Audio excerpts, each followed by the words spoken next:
അത് മാത്രമല്ല, കോതമംഗലം കുത്തുകുഴിയിൽ വാഹനാപകടത്തിൽ ഒരാൾ മരിച്ചു എന്ന വാർത്ത വന്നു. ബൈക്ക് യാത്രികനായ മുളവൂർ സ്വദേശി ബേസിൽ ജോയിയാണ് മരിച്ചത്. കാറും 2 ബൈക്കുകളും കൂട്ടിയിടിച്ചാണ് അപകടം ഉണ്ടായത്. രാഹുൽ വിജയൻ ചെയ്യുന്നു. രാഹുൽ, ആ, എങ്ങനെയാണ് വലിയ മരണത്തിലേക്ക് കാരണമായ അപകടം ഉണ്ടായത്? ഹാഷ്മി, ഇന്ന് ഉച്ചയോടുകൂടിയാണ് ഈ അപകടം നടക്കുന്നത്.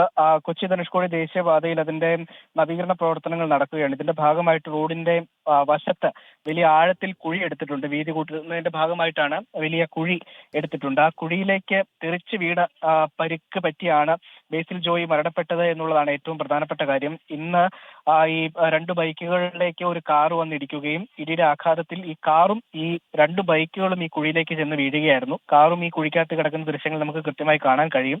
മറ്റ് ആളുകൾ ആരൊക്കെയാണ്, ഈ അപകടത്തിൽ പരിക്കേറ്റ മറ്റാളുകൾ ആരൊക്കെയാണ് എന്നുള്ള കാര്യത്തിൽ ഒരു വ്യക്തത കുറവുണ്ട്. നിലവിൽ ഈ മരണപ്പെട്ട ആൾ ബേസിൽ ജോയി ആണ് എന്നുള്ളത് മാത്രമാണ് ആശുപത്രിയിൽ നിന്ന് നമുക്ക് ലഭിക്കുന്ന വിവരം. എന്തായാലും പോലീസും ഈ കാര്യത്തിൽ ആരൊക്കെയാണ് മരണപ്പെട്ടത് എന്നറിയുന്നതിന് വേണ്ടിയുള്ള പരിശോധന നടത്തുകയാണ്.